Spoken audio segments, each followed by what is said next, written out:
Where there's smoke, there's fire. And if you're lucky, barbecue. Not only is it all-American, not only is something that you just sort of associate with summertime, but it actually has been tied into the 4th of July and celebrating American independence all the way back to the very first celebrations right after the Revolutionary War. Robert Moss, food writer and historian, has chronicled our love of barbecue through the ages. Barbecue, he says, is older than the United States itself. The cooking method originated with the Caribbean Indians. The American colonists copied them. It didn't take long for the new country's politicians to pledge allegiance to the red, white, and barbecue. Politicians figured out that if you want to get people together, this is way before radio, TV, or any other real mass forms of communications, the best way to do that was to have a barbecue because you could draw hundreds of thousands of people together. Long trenches were dug into the ground, and the meat was cooked using whatever wood was on hand. Eventually, a politician would climb up on a log to talk, and the stump speech was born. One of the largest political barbecues ever held was for the 1923 inauguration of Governor Jack Walton of Oklahoma. Some 80,000 turned out for some unusual cue. They had 2 reindeer, they got shipped in from up north, they had geese, they had just about everything.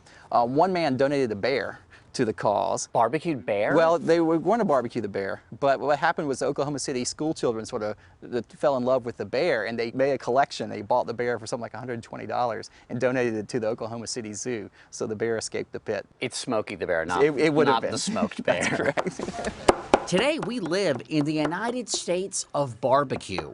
There's eastern North Carolina, Piedmont, North Carolina.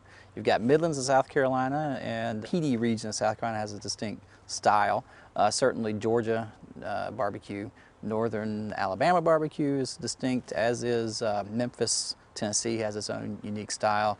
In Texas, you've really got 4 different styles. You've got the East Texas style, so the Central Texas, the barbacoa tradition, which comes up out of Mexico, and then the West Texas cowboy style. And certainly you can make a case for, well, Kansas City has a very distinctive barbecue style, as does Kentucky, which actually serves mutton. And then you could make a case that California has its own style as well. Geez, we've got almost as many barbecue styles as we have area codes. Just about. We're getting there. Then there's the matter of sauce. Vinegar sauce in North Carolina and Georgia, red sauce in Texas and Kansas City. Look at that nice mahogany color. I want to just dip it straight in. There's only one place you'll find white barbecue sauce. That's in northern Alabama. The sauce was invented in 1925 at Big Bob Gibson's Barbecue. Ken Hess is the restaurant's manager. It's a mayonnaise-based sauce with vinegar, black pepper, and a bunch of secrets that I'm not allowed to tell you. But according to Moss, all those different styles and sauces date only to the turn of the 20th century, when barbecue moved from the pit to the restaurant. The very first McDonald's served barbecue before they went the burger and fries route. Of course, there are still places that cook in pits the old-fashioned way, like Scott's Variety Store and Barbecue in Hemingway, South Carolina, where mop sauce is applied with an actual mop. Rodney Scott chops the pecan, oak, and hickory wood that he uses to smoke his whole hogs. The only thing I'm going to change is my clothes for the next night. I am not changing none of this. I don't ever want to compromise it. I want to keep it the same way as long as I can.